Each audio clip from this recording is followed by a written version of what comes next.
আজ লাঞ্চে ঠিক করলাম বিরিয়ানি বানাবো। তো রাইস কুক করে নিলাম, পেঁয়াজ স্লাইস করে রেখেছি আর ভিজিয়ে রেখেছি। কড়াইতে তেল দিয়ে পেঁয়াজগুলো ভেজে নেবো, বেরেস্তা করে নেব। এই যে পেঁয়াজ ভাজছি, আস্তে আস্তে ভাজা হয়ে গেলে তুলে নিয়েছি প্লেটে। আবার একটু সর্ষের তেল দিয়ে দিয়েছি, গোটা গরম মশলা তেজপাতা ফোড়ন দিয়েছি, স্লাইস করা পেঁয়াজগুলো ভেজে নিচ্ছি।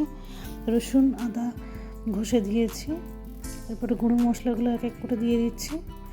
যাতে গুঁড়ো মশলা পুরো না যায়, অল্প একটু গরম জল অ্যাড করলাম। এরপর ম্যারিনেট করা চিকেনটা অ্যাড করে দিচ্ছি। এবারে অনেকক্ষণ কষিয়ে নিয়ে একটু ঢাকা দিয়ে রাখলাম।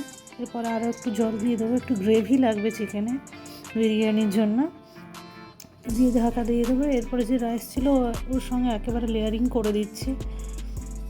এবারে নিনজা টেকনিক হলো সেলো টেপ দিয়ে আটকে দেওয়া। সেলো টেপটা খুলে দেখবো কেমন হয়েছে, কেমন স্মেল আসছে। এমনি বাইরে হালকা যে গন্ধ পাওয়া যাচ্ছে, গন্ধটা কিন্তু খারাপ না। ওপর থেকে সাদা সাদা রাইস দেখা যাচ্ছে আর চিকেন কুক হয়েছে, ওপর থেকে বোঝা যাচ্ছে। তো স্নান টান করে এসে আমার আর তর সামলাচ্ছে না, তো ঢাকা খুলে দেখলাম সুন্দর একটা গন্ধ বেরিয়েছে।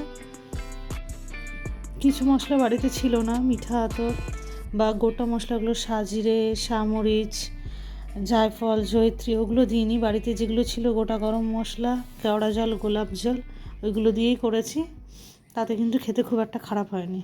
আর কালারটা পুরোপুরি এসছে কেশরের আর চিকেনের গ্রেভির যে কালার, এছাড়া আদার কোনো আর্টিফিশিয়াল কালার অ্যাড করা হয়নি। হয়ে গেছে প্লেটিং। এরপরে আর শুধু খাওয়ার অপেক্ষা থাকছে। তো আরেকজন খেয়ে বলল যে ভালো হয়েছে, খারাপ হয়নি।